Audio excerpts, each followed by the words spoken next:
Live from our 7 Tasmania studios, your nightly news with Kim Miller begins now. Good evening. First this Friday, the Premier has given a grim insight into Tasmania's budget black hole, with a deficit surpassing $1.1 billion. The monster figures revealed 2 weeks ahead of the budget as the government explains how it plans to pull the state out of the red. The figures are jaw-dropping. The deficit for the coming year, the year that we're in at the moment, 2020-21, will be in the order of $1.1 billion. Net debt even higher. It's estimated to be in the order of $1.8 billion. The frightening outlook not daunting according to the government. This will be manageable. It's forecast to be the lowest debt level in the country. The budget sneak peek a surprise, but today's main reason for the gathering, the annual Treasury report handed down this afternoon. The true cost of a damaging COVID lockdown revealed. In January, the operating balance was on track to be $57 million in the black. Now $338 million in the red. Almost a $400 million economic hole in just 6 months of the pandemic. This wasn't about dollars, it was about keeping Tasmanians safe. Business owner Sam Sitzma has experienced some of the challenges firsthand. It was a big blow, but we were very lucky that we didn't actually have to close. There were a lot of businesses in Launceston that had to close. The government's plan out, spend our way into surplus. A $3.1 billion construction blitz. Time and time again, in financial documents, in budgets, they promise a massive construction and infrastructure boom, yet they failed to deliver. New taxes ruled out in the upcoming budget, along with the privatisation of poorly performing state assets like Hydro Tasmania. How the government plans to raise hundreds of millions of dollars in revenue will be a focus of Budget Day in 2 weeks' time. The Chamber of Commerce, along with Labor, both have a similar vision for recovery. We know that our economy is heading into recession and the pressure is on the government to respond with a budget that will deliver for jobs. Garth Burley, 7 Tasmania News.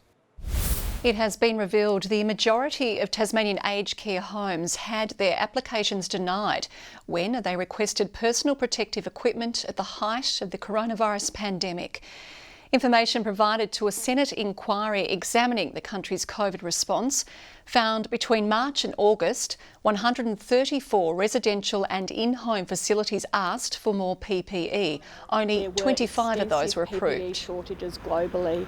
We saw that across Australia, we saw that in other countries. Significant work was done by the federal government and the state government to make sure that we stood up new lines of procurement for PPE. The government says it has built up a significant stockpile of PPE and is now conducting exercises to prepare for the possibility of another outbreak. A Launceston woman who recently arrived from New South Wales has been slapped with a fine after allegedly dodging quarantine. Police say the woman was at a Youngtown shopping centre picking up an online grocery order when they arrived to perform a random compliance check. Authorities say no other people were put at risk by the woman, who was fined $774 for her actions. They are, however, reminding the public to stay vigilant after borders reopened this week. And Western Australia has announced it will open its border to COVID states, including Tasmania, on November 14. Those from Victoria and New South Wales will have to self-quarantine for 14 days. While Queensland Premier Anastasia Palaszczuk has announced the Sunshine State will open to regional New South Wales on Tuesday, but not Greater Sydney or Victoria. After a year full of cancelled events, more details of a COVID-19 recovery framework have been released to help organisers bounce back. Some are already modifying festivities to fit the guidelines, but there are concerns it's too late for many summer celebrations. An annual highlight in Tasmania's calendar, soon to look a little different. Launceston's cancelled 3-day summer celebration Festivali, now set for a smaller version in January. A celebration of Tasmanian food, produce and beverages, as well as supporting local entertainment. So it'll be similar in some ways, but because it'll be a different format in a very different location, it won't be Festivali. Plans for the alternative event back on the drawing board due to a new framework fully released today, detailing exactly how local events can safely return. We are going to make some minor changes to it because the guidelines have given us some more clarity, which has been great. The certainty of this framework will help events organisers plan during a time of uncertainty, which has obviously been impacted by COVID. The framework, including 3 levels for events with varying requirements and maximum people numbers. Organisers also required to have assessments and approvals for bigger level 2 and 3 events. The largest allowed 10,000 people seated outdoors, but there are concerns the guidelines have been released too late. This is a lost summer. There are few projects and few events now that will be able to be undertaken, and whilst it's great news that they've got one, it is precious. It's too little too late, sadly, for many events across summer. As we ease restrictions, we do so in a really cautious way. Now is the right time to be able to get this out to the community so that we can be planning for events over summer and events into next year. The framework will officially apply to events from December 1. Ruby COMMANE, 7 Tasmania News. A vote on controversial voluntary assisted dying legislation has been delayed. After a marathon week of parliamentary debate, the Upper House had 2 last amendments to the End of Life Choices Bill to debate. But a final vote was ultimately stalled, now set to take place on November 10. I thank each and every person for getting through this. I really do. From the bottom of my heart, I've tried to move it on as quickly as I can.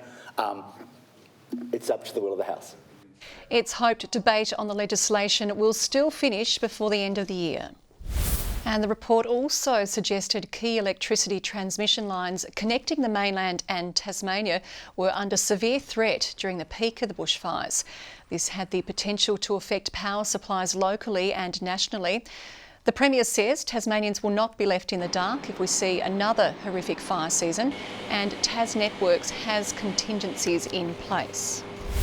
The public is being asked to keep a lookout for an Austin's ferry teen. 19-year-old Daniel Peddle hasn't been seen since leaving home this morning.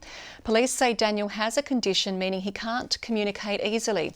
He's 180 centimetres of slim build with dark brown hair and glasses. Anyone with information should contact police or Crime Stoppers. Well, the hard work and dedication of 4 inspiring Tasmanians has been recognised at the state's Australian of the Year Awards. The top honour presented to sexual assault survivor and advocate Grace Tame for her tireless and emotional work on the Let Her Speak campaign. It's a ceremony usually filled with emotion, but today there wasn't a dry eye in the room when one of the state's most prestigious honours was announced. So the 2021 Australian of the Year for Tasmania is Grace Tame. The 25-year-old advocate and sexual assault survivor fighting back tears as she accepted the award on behalf of all survivors. This is the 10-year anniversary for me, and now here I am standing alongside you guys, and that is so beautiful. We're all in this together. After a battle in the Supreme Court, Grace became the first Tasmanian to be able to self-identify as a survivor, spearheading the campaign to overturn the state's laws. We knew that we had to do something. We knew that we had to create a change to fight against that broken system. While 18-year-old climate activist Toby Thorpe was recognised as Tasmania's Young Australian of the Year. His goal now to keep inspiring the next generation of leaders. You have the most power in our society to make a difference. Brian Williams was awarded Tasmanian Senior Australian of the Year after devoting decades to Scouts. I was invested as a wolf cub 65 years ago, and I've never given up. And EDNA PENNICOTT named Tasmania's local hero. I feel really emotional. I didn't think I had any chance at all of taking out the title. Her organisation Kingborough Helping Hands supporting people facing financial hardship. So hopefully we'll be able to make Christmas bright for everyone that needs a little bit of help. The national awards will be held next year in Canberra. Meg Sides, 7 Tasmania News. Tasmania has wiped the floor at this year's Royal Hobart Wine Show, snapping up 5 out of 6 trophies. Local drops winning major prizes from 500 Australia-wide entries, carefully sampled by a small group of judges, saying the pandemic has not impacted the quality of the wine. There were some outstanding wines in there, and I think there are wines that would have won fantastic awards at any show, not just in this country, but anywhere around the world. Local winners included House of Arras taking home Best Sparkling and Piper's Brook with Best Pinot Noir. Tassie footy fans have toughed out a long year, not being able to attend AFL games in the state this season, but one Lucky Hawks member has received the gift of a lifetime from his club as part of a member thank you program. On his way to a surprise giveaway, Hawk is keeping his beak sealed. Hello. The grand prize in Hawthorn's big member thank you program, a brand new car, surprising this Hawks fanatic this morning. You're joking. Over the moon, ecstatic. Can't believe it. Speechless. Matthew REECE, a lifelong Hawks fan, was overwhelmed. I mean, a signed Guernsey or a football or something would have been magnificent, but this is just, yeah. Whenever they come to Tassie, I try and see them every time. Obviously try and watch them on telly if I can. If I'm at work, then I'll record it and then watch it when I get home. And his wife was told yesterday that something was on the way, but she had no idea it was a car. No, didn't know what the prize was. It was just got told that we'd won something, or Matthew had won something, and then I had to make sure he was home. Well, we've just undertaken a national campaign to thank members for their resilience and support over the past year. This has been a really difficult year. Catching up with Hawker, an extra treat too. I've met Hawker a couple of times before at the Launceston Games at UTAS Stadium. But it's always a pleasure to meet Hawker. Josh Duggan, 7 Tasmanian News. Tasmanian car lovers have rallied together to raise $95,000 to help one very special 5-year-old. Isla KAPELLER is living with a rare form of brain disease and has just undergone complicated surgery. And to help cover the costs, earlier this year donations were taken from Holden Musters across the state, showing off the vintage and iconic cars. The final cheque was handed over today.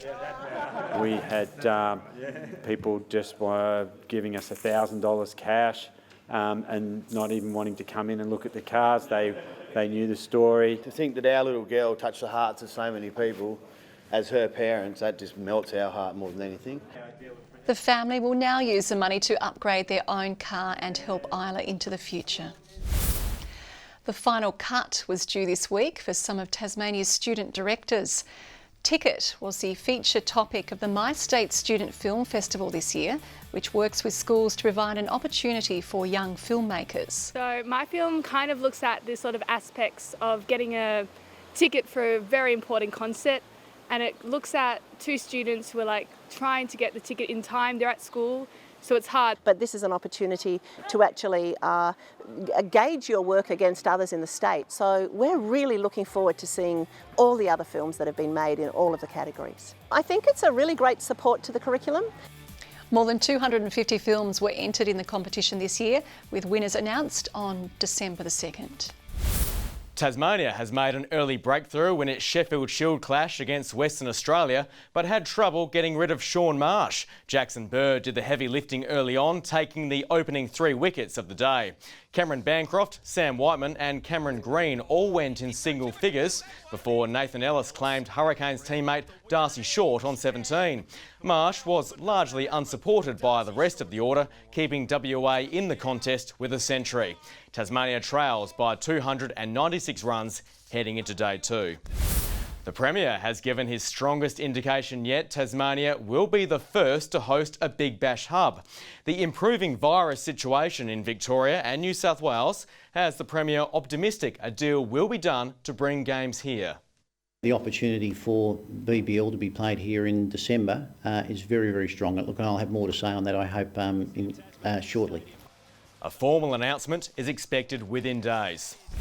Glenorchy and South Hobart are preparing for a tough Lacko Seljack Cup semi-final clash this weekend. The 2 sides recently split the points in a 1-1 draw in the NPL earlier this month. Both teams confident they can win if they play their best soccer. We'll go into the game with confidence. We've been playing all right football, we've been creating a lot of chances, and if we can put those chances away, we'll give ourselves a good chance. Last game, it could have gone either way, and because it's a cup semi-final, it's a bit unpredictable, so it's hard to say. I'd say it's 50-50. The match kicks off at KG5 at 6:30 tomorrow night. Tasmanian swimmers will be able to go up against the likes of Ariane Titmus and the Campbell sisters when this year's National Short Course Championship goes virtual. Races will be held simultaneously in cities across the country, allowing more locals than ever to compete against the country's best. If there's one silver lining of the pandemic for local swimming, it's the huge team Tasmania can take to this year's National Championship. We've under 100, and usually that travels to nationals for open would only be about 10. So it's fantastic for our program. In a first for the event, races will be held at the same time across different cities, opening many more lanes for our athletes to take part and have their times compared to swimming superstars. This is my first major national event. 15-year-old Lily Chapman specialises in a stroke usually shunned by swimmers, butterfly. Because everyone's kind of doesn't really like it, it kind of draws me to it more. Making this year's event even more special, Tasmania is no longer allowed to host a National Short Course Championship. New regulations require pools with at least 10 lanes, something Tasmania doesn't have. It'll be a great opportunity for a lot of people that, like me, have not quite got there but would love the opportunity to. And after so many events falling by the wayside this year, swimmers finally have something to focus on.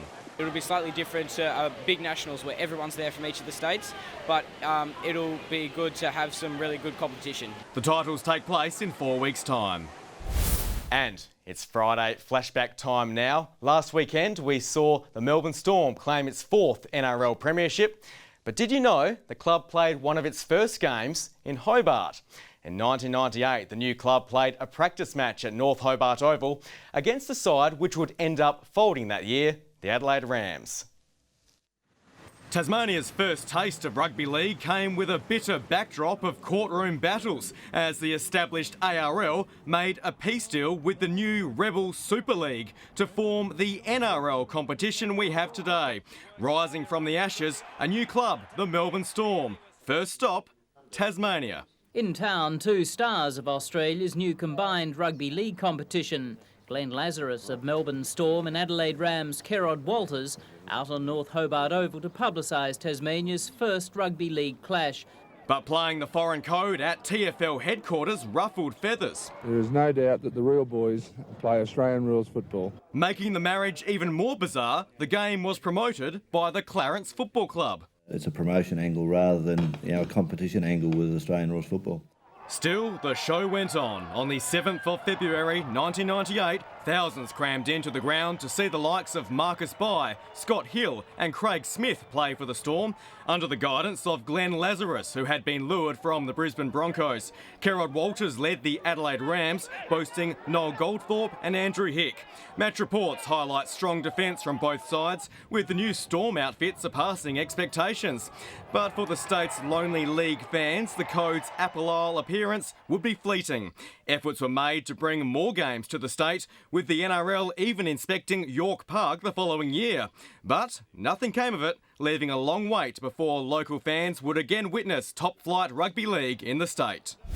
Good evening. Launceston scored the state's warmest today with 23 degrees, 5 above average. Hobart and Devonport 17, Burnie 18. Elsewhere, Ouse recorded 21, Friendly Beaches and Strawn 20 degrees, Grove 19, Low Head, St Helens and the Islands 18. Light showers fell over the north today as cloud moved over all but western areas. The swirling cloud over New South Wales contains thunderstorms. More storms over Western Australia with low cloud over South Australia and coastal Victoria. Tomorrow a high moves over the state with ridges back over Central Australia. Low pressure systems remain over the west, north and east of the country. Mostly west-southwesterly winds tomorrow, increasing in the afternoon over the south to 25 knots, swells in western waters at 2.5 metres. The weekend for Hobart starts with 19 degrees and mostly sunny, very encouraging. 18 for Maydena, Oatlands 18 and partly cloudy. Launceston a top of 20, a possible light shower, partly cloudy for Devonport on 17, 15 for Lyowini.